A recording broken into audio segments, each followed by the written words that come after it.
What's up, you guys? Welcome back to the channel. We're gonna do a deck profile today on Floowandereeze. Hard to pronounce deck.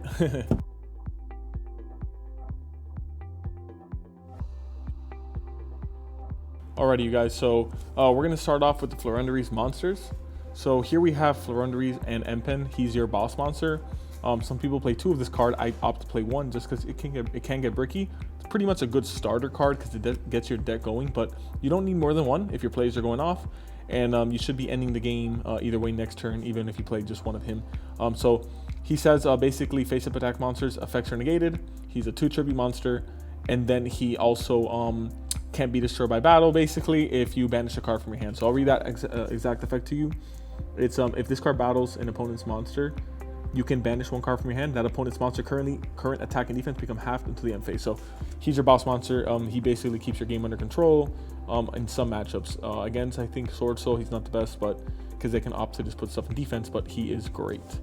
And then here we have Ryza, the I would guess you would say the going second card of the deck, and going first as well, but it helps you going second because it clears boards, puts stuff on the board to the top of the deck. Also, it can start loops. So basically this says it can put from the field and the graveyard. So basically you'll be putting your dimensional sifter, which we'll get to in a bit. You'll be putting your dimensional sifter back to your top of your deck. So this card's crazy. Great card early game, late game. So if basically, I'm gonna be honest, if you don't have this card, it's gonna be hard to play this deck. I'll be very frank with you. So let's get into some Floowandereeze. So to start off, we have the Toucan. Toucan, all these Floowandereeze function in a very similar way. Whenever they're leave the field, they're banished, and then you can pick them up from the banished field to your hand when you normal summon one wing beast monster. So great card. And then these cards are just this engine is very, how would say, is like kind of like a loop. So then you have Stry. So Stry basically is your DD Crow. So whenever you normal summon him, he gets to DD Crow a card from each player's graveyard, and then you get to normal summon again. So, and then when he's banished, and then there's a normal summoned wing beast on the field, you just add him back. So he's pretty good. Just want to make sure I'm good on the so he's pretty good card. Pretty much like your searchable DD Crow, and once the game starts going, he's taking their whole graveyard apart. So very good against the Destroyer Phoenix stuff. Best card in the deck is Robina. This is a one card, basically I like to call one card FTK. So you normal summon this card, right? It adds you a level 4 lower wing beast. So we'll get some more cards in a bit on that. So this is Eglin. When this card's normal summon, it adds a level 7 or higher wing beast. So, well, actually, wing beast, correct, yes. So the combo is you go into Robina, searches you Eglin, right? So searches you Eglin, then you're going to summon your Eglin, and that's going to get you your Empen, right? Or if you want it, like I said, there's other options. There's Apex Avion, which we'll get in a bit. You tribute these off, they go banished. You summon your Empen, right? Your Empen is Chain Link 1. This is, you can operate your Chain Links however you like, but 1, 2, and 3, right? So these will be going back to your hand. And then this will be searching you a Spell and Trap. That's a Floowandereeze Spell and Trap. So we'll get into those obviously as well. So basically for one card, you're going to be getting you're netting like 2 to 3 cards in theory. So great. These 2 cards right here are the main theme of the deck, Robina, remember, she's the main card of the deck. So we always want to see Robina, everybody. Red little birdie. So obviously the 3 Eglins. So 3 Robina, 3 Eglin, and then Bear You Statue of Stormwinds. So searchable off the Robina, and I'll show you how to really utilize this to create a lock, but this is a mandatory card in the deck. You can get some free wins out of this, and it's just a staple. Apex Avion, it's your negate of the deck. You have to play it. Some people don't, I believe, very rare, but not see this card, but it's just a hard negate. Omni negate. And then this is a trap you search, which lets you play on your opponent's turn, and I'll show you a little combo in a bit. This is the best card to draw on the deck. So this card says reveal a level 1 Floowandereeze, and then banish a banish any Floowandereeze from your card from your deck to your hand. Deck to the banish zone. So this lets you do a lot of chain blocking, because whenever you're normal summoning something, and let's say your opponent wants to Ash, right, or Gamma, you're gonna be able to chain block by bringing those banish cards back to your hand. And this card also has another effect that says, and obviously this helps you search cards, but then this lets you obviously whatchamacallit, lets you normal summon when your opponent normal summon. So basically this card's double summon, Rhoda. This is the heart and soul of the deck, honestly. Lets you just do some degeneracy. This card's your Rhoda, but you have to banish a wing beast, so it's a -1, but if it resolves, you're getting Robina. And like I said, Robina's full combo. Oh, and it's a quick play, so 3 prosperity, 3 duality, pot of extravagance. So you get to play these cards in this deck. This is optional. Prosperity is kind of mandatory, I'll be honest with you guys. You don't want to play this deck without prosperity. Do not do that to yourselves. Try your best to get them. Please, I hope Konami reprints them. Let's have some faith in Konami. I'm pretty sure maybe Ghost from the Past. But pot of extravagance.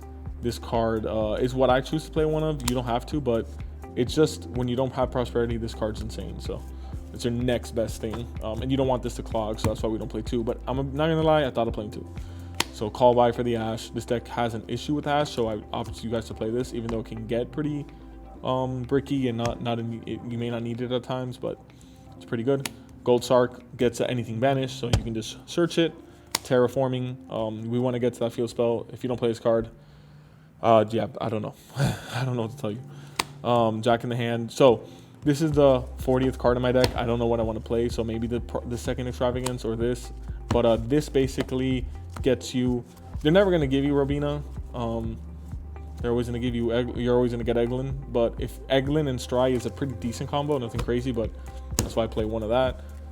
It basically gets some type of loop going and resource management. And then to get to the hand traps, it's pretty simple. 3 Ash, 3 D-Shifter, and 3 Imperm. So I opt for the most impactful hand traps in most scenarios. And the mirror match, this card's awful, but it's just really good against everything else. So that card is literally insane.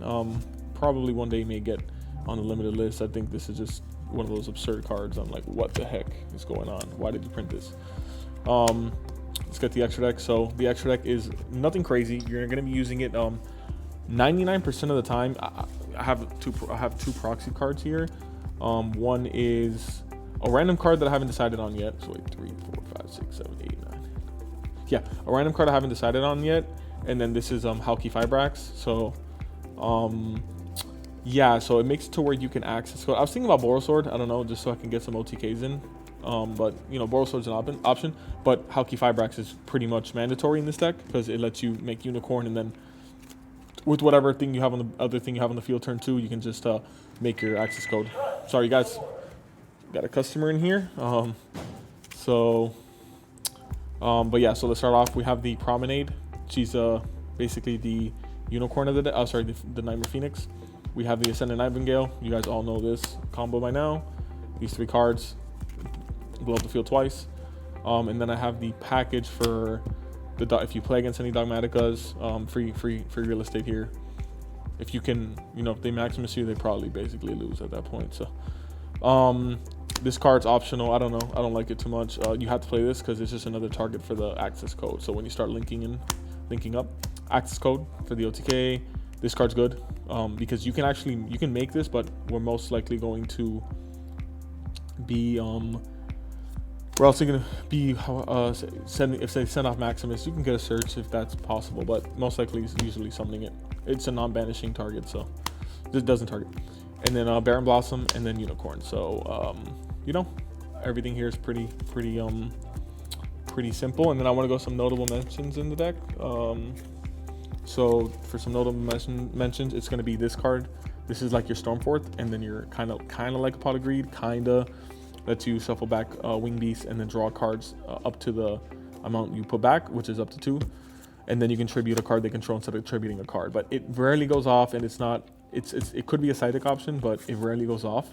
I would, you know, if I were you guys, I would consider it, and then I would consider this if you don't play D-Shifter, and then I would consider this.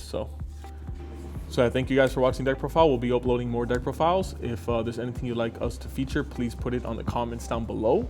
Hopefully this is something I'll be using for the YCS. And if you guys have not registered for the YCS Remote Duel, February 26th and the 27th, please do so on the Konami's website. So the instructions will be there. I think they utilize the side deck. Hopefully if George has the time, he'll go ahead and put that on the description. And I want to thank you guys all for watching.